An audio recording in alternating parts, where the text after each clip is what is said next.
Esta semana en Vaticano, mientras los cristianos de todo el mundo se unen en oración durante la Semana de Oración por la Unidad Cristiana, visitamos la Basílica de San Nicolás en Bari, donde católicos y ortodoxos comparten el mismo espacio sagrado. Y junto a miles de personas seremos testigos de la procesión anual de los Tres Reyes Magos en Varsovia, Polonia. Todo esto y mucho más a continuación en Vaticano.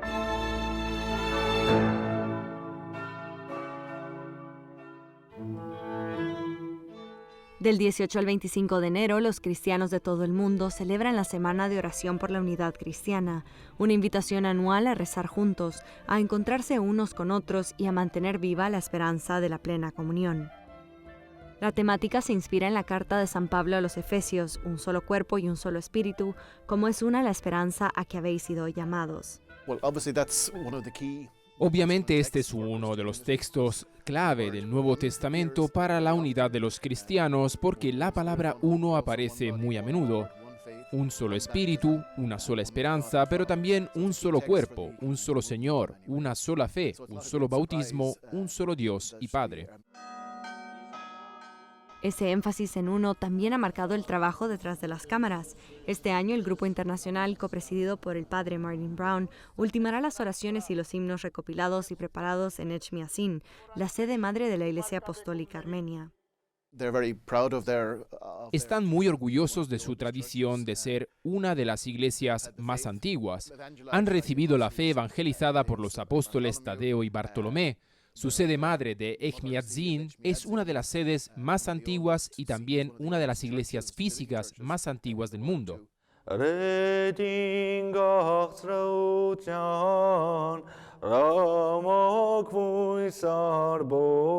En Roma, el arquimandrita Atanas Sarchian afirma que la Iglesia armenia aporta un testimonio forjado a través de la fidelidad, a menudo vivida en el sufrimiento, además de una profunda tradición litúrgica.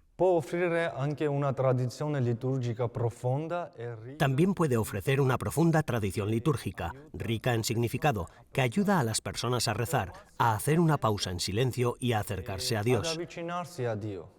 La espiritualidad armenia invita a una relación sencilla y sincera con Cristo, basada en la oración y la confianza en la misericordia de Dios.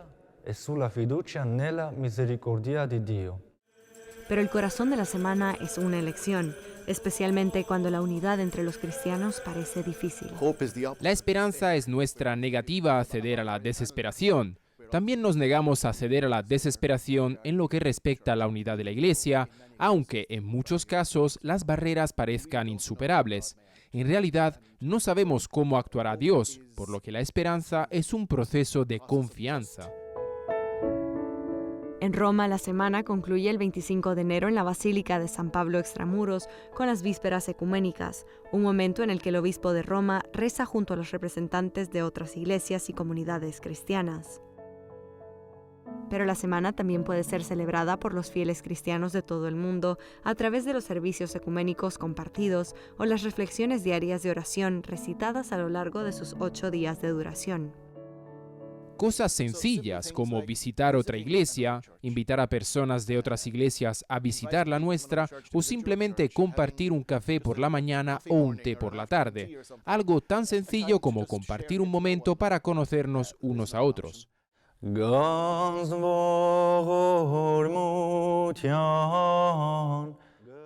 Para el arquimandrita Atanás, la unidad no es uniformidad, sino comunión. La unidad puede verse como una familia. En una familia, cada persona es diferente, pero todas pertenecen al mismo hogar. Lo mismo ocurre con las iglesias cristianas. Son diferentes entre sí, pero están unidas en la única familia de Cristo, por el mismo amor y la misma fe.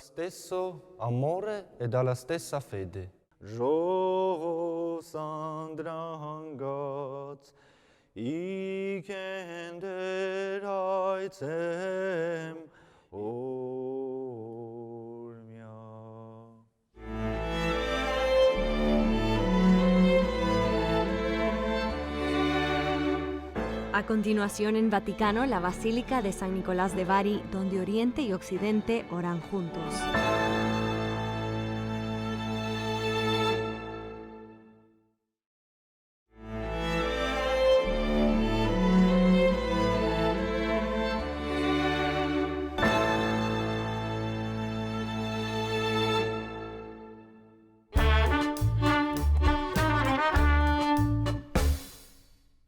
La Basílica de San Nicolás de Bari es uno de los lugares más importantes del cristianismo porque reúne a peregrinos católicos y ortodoxos.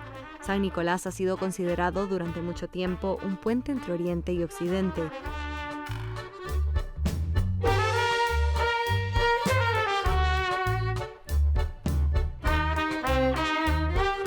Después de que sus reliquias fueran traídas desde Mirra en el 1087, Bari se hizo famosa en toda Europa.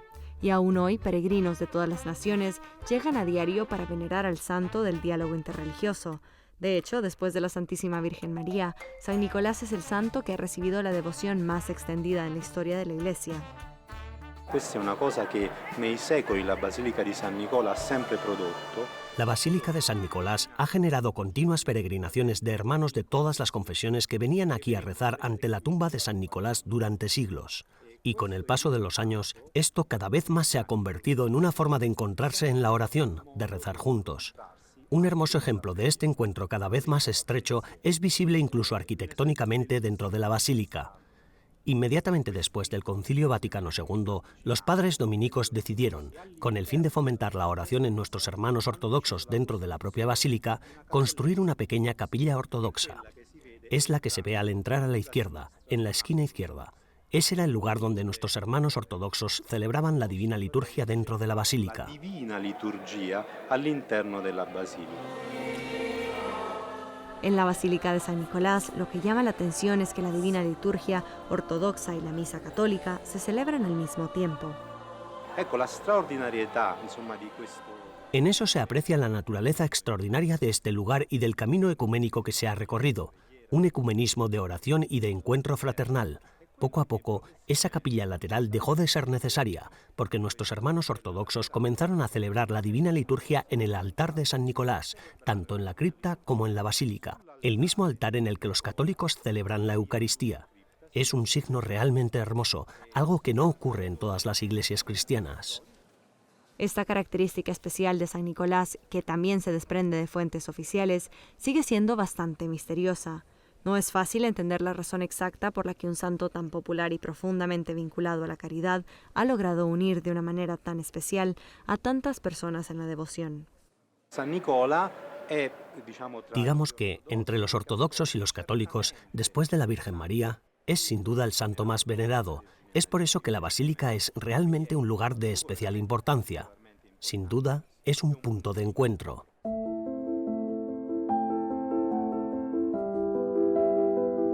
De modo que Bari puede considerarse una capital de unidad, tal y como la describió el Papa Francisco, un punto de encuentro donde las comunidades católica y ortodoxa se reúnen en oración y fraternidad en torno a San Nicolás.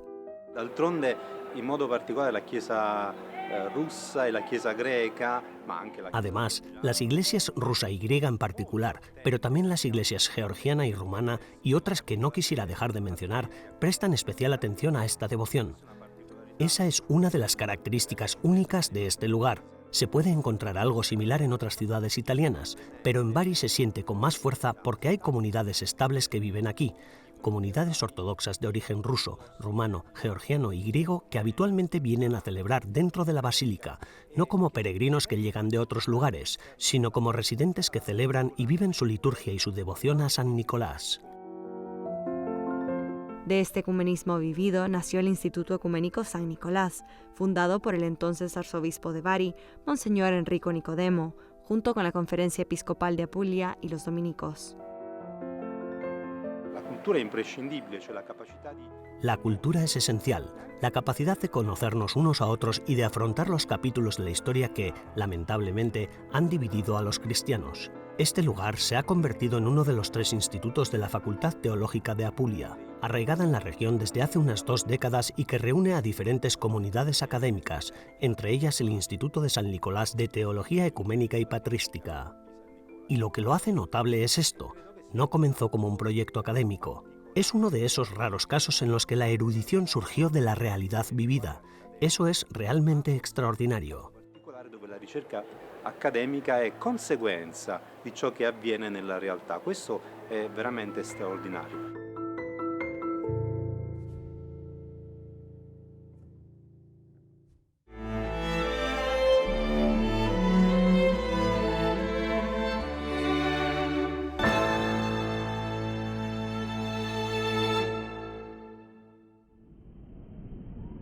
El trabajo diplomático del Vaticano se lleva a cabo en silencio.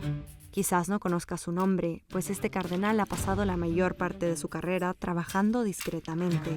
El cardenal George Jacob Kovacad tiene 52 años y es uno de los cardenales más jóvenes del mundo. Como diplomático de la Santa Sede, ha ocupado puestos en el extranjero, desde Argelia e Irán hasta Venezuela.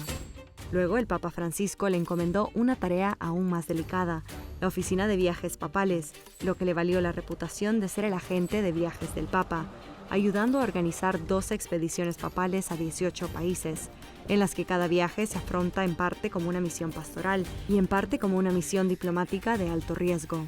Ahora el cardenal Kovacad dirige el Dicasterio para el Diálogo Interreligioso del Vaticano. En 2025 representó a la Santa Sede en el Congreso de Líderes de Religiones Mundiales y Tradicionales de Kazajstán, donde también se reunió en privado con el patriarca Kirill de Moscú.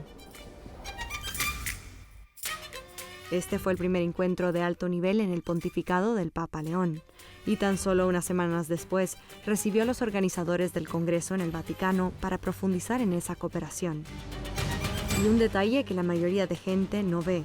Dentro de la Capilla Sixtina, durante el cónclave en el que se eligió al Papa León XIV, el cardenal Kovacad tuvo la crucial tarea de extraer los nombres de los cardenales que examinan y verifican cada ronda de votaciones. Ahora se sienta con la corresponsal de EWTN Vaticano, Paola Riazaflin, para hablar sobre el viaje que lo llevó a una de las líneas más avanzadas y delicadas de la Iglesia. Cardenal George Jacob Kovacad, usted es prefecto del Dicasterio para el Diálogo Interreligioso. Nació en Kerala, en India, estudió química, ¿no? ¿Cómo ha llegado a este momento? ¿Cómo encontró su vocación? Yo, desde pequeño, he tenido un interés para ser sacerdote gracias a la vida de mi tío sacerdote, también tío de mi madre. Era sacerdote, ya falleció. Y la figura de Madre Teresa de Calcuta de la India, aunque no he conocido directamente su mensaje, era muy importante para mí por tomar la decisión de ser sacerdote. Y ayudó a la Iglesia en distintos países del mundo como diplomático, ¿no? Estuvo pues en Irán, en Costa Rica, en Venezuela, Corea del Sur. Vivió contextos difíciles también. ¿Cómo afrontó estos contextos? Vivir en un país por 3 años o 4 años es una experiencia muy interesante de aprendimiento, ¿no? De aprendizaje, ¿no? De conocer una cultura, conocer una iglesia. Por eso cada país era un momento para mí personalmente recibir una formación. Sí, sí. Usted estuvo en Venezuela en 2019, que fueron estas fuertes protestas contra Maduro, ¿no? ¿Cómo vivió ese momento y cómo enfrentaba la Iglesia esa situación? Vivir en Venezuela fue una grande alegría porque la gente, ¿cómo vive esta crisis, no? Siempre dentro de la dificultad, sea la Iglesia, sea el pueblo, siempre buscaban de compartir y vivir con alegría. Una gente que aunque vive en dificultad, son alegres. Eso para mí fue una gran mensaje y experiencia también. Después de vivir todo esto en 2020, llegó al Vaticano a trabajar en Secretaría de Estado y se dedicaba a algo particular, a agendar viajes, a preparar los viajes para el pontífice. Trabajó muy de cerca del Papa Francisco. ¿Cómo fue esto? Cuando llega el sucesor de Pedro en un país, cambia algo, ¿no? Uno de cercano, uno vive esta experiencia de fe. Con Papa Francisco, para mí fue una experiencia muy interesante, en el sentido que llegando, mucha gente está esperando para ver el Santo Padre, y Santo Padre Francisco siempre encontraba la persona más débil, más necesitado. Tenía esta cara del pastor, estos ojos de pastor, que buscaba las ovejas más necesitadas. Para mí fue una continuación del trabajo diplomático. Ahora tiene usted un nuevo cargo, es prefecto del Dicasterio para el Diálogo Interreligioso. ¿En qué consiste esta tarea? Como prefecto pienso que sobre todo para los jóvenes de hoy, transmitir este mensaje, esta necesidad de trabajar juntos para la paz y la armonía. Y porque yo veo que el problema más difícil es el prejuicio, ¿no? Que sin conocer lo otro, tener ideas que otro ha dicho o ha tomado desde media algo para no tener una visión correcta de las otras personas, otras comunidades, otros grupos, y vivir con prejuicio es muy peligroso, porque es importante tener respeto y trabajar para la paz y la armonía. Estamos viendo también un creciente antisemitismo global o una retórica de la violencia. ¿Qué puede hacer el dicasterio? Sabemos que el Dicasterio para la Unidad de Cristianos se encargaría de esto, ¿no? Pero ¿qué podría hacer el Dicasterio para el Diálogo Interreligioso para lidiar con esta realidad? Es muy importante distinguir la política, distinguir la religión, ¿no? Porque hay que ver hoy día, siempre pensando de las desarrollos en Oriente Medio, ¿no? Uno como un dicasterio siempre ayudar a los países, a las comunidades, misma iglesia, a los mismos fieles, de tener interés de conocer otras religiones, su historia, y ayudar a los jóvenes para conocer los mensajes nobles de cada religión y trabajar juntos, porque nosotros tenemos muchas cosas para hacer contra la pobreza, la ignorancia, y ahora tenemos el reto de la inteligencia artificial. Juntos, de varias religiones, juntos pueden hacer muchas cosas buenas, ¿no? Eso es el camino que tenemos que hacer. Eso es lo estamos haciendo, promoviendo como dicasterio. Su Eminencia, muchísimas gracias.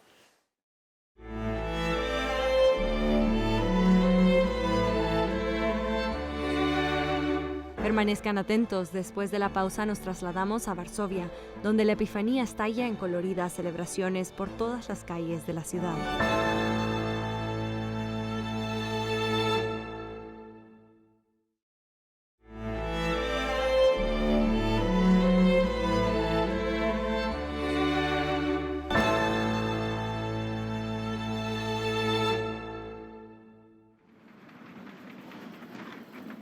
Saluti pellegrini polacchi y anche numerosi Saludo a los peregrinos polacos, así como a los numerosos participantes en la procesión de los Reyes Magos que tiene lugar hoy en Varsovia y en muchas ciudades de Polonia, al igual que en Roma.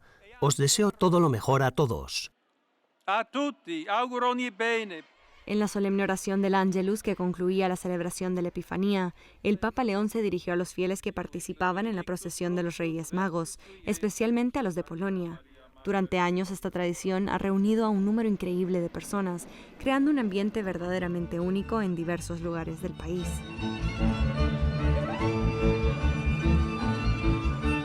Multitudes enormes y coloridas llenan las calles. Los sonidos de las trompetas y los cuernos se mezclan con el aire fresco del invierno, creando una poderosa sensación de alegría y unidad. Personas de todas las edades caminan juntas en este día tan especial en casi 1000 ciudades y pueblos de toda Polonia. Muchas de ellas con coronas, capas y trajes brillantes. Entre ellas se encuentra la Sagrada Familia, los ángeles, los pastores y, por supuesto, los propios Reyes Magos. Todo está organizado para dar vida a la historia del Evangelio y transformar la ciudad en un Belén viviente. Interpretamos a los pastores porque para nosotros es tradicional. No es la primera vez que lo hacemos, es ya una tradición familiar nuestra.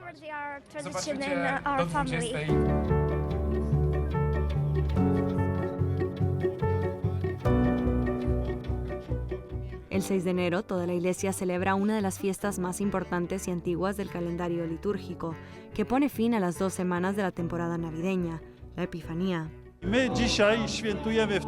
Se celebra hoy en muchos lugares de Polonia. Para subrayar la importancia de este día, llevamos 18 años organizando esta procesión. Personas de buena voluntad dedican su tiempo a preparar este maravilloso evento. El tema de la edición de este año es La esperanza me llena de alegría. Con ello queremos honrar el año jubilar proclamado por el Papa Francisco y recientemente concluido por León XIV. Numerosos voluntarios y actores aficionados interpretan los papeles de los personajes bíblicos. Muchos participan junto con su familia, lo que lo convierte en un honor y una experiencia profundamente emotiva. En realidad, esta es nuestra 17ª vez, pero cada ocasión tenemos un papel diferente. Y por eso estamos muy contentos, porque podemos cambiar de papel y siempre resulta agradable tener una función en esta gran celebración. La fiesta de la Epifanía se remonta a los primeros siglos del cristianismo, concretamente al siglo III después de Cristo. Tiene su origen en Egipto y en las iglesias orientales, donde el 6 de enero se celebraba la manifestación de Jesús al mundo. Su nombre proviene de la palabra griega epifaneia, que significa manifestación o aparición. La procesión narra la historia de los Reyes Magos, siguiendo la estrella hasta Belén, y todo el mundo puede participar, ya sea caminando junto a los pastores y los ángeles o uniéndose a la procesión real, convirtiéndose en testigos y rindiendo homenaje a Dios nacido en la tierra. Todo el evento se basa en un único y sencillo guión, la historia bíblica del nacimiento del Salvador. Una historia sencilla y accesible que se proclama públicamente en las calles de las distintas ciudades del mundo.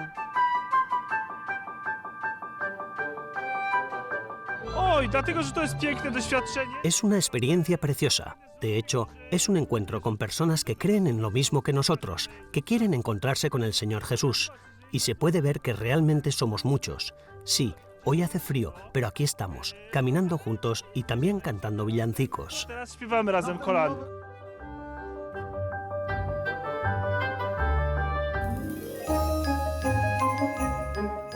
El año pasado, cuando yo estaba embarazada, nos invitaron a participar como Sagrada Familia Expectante.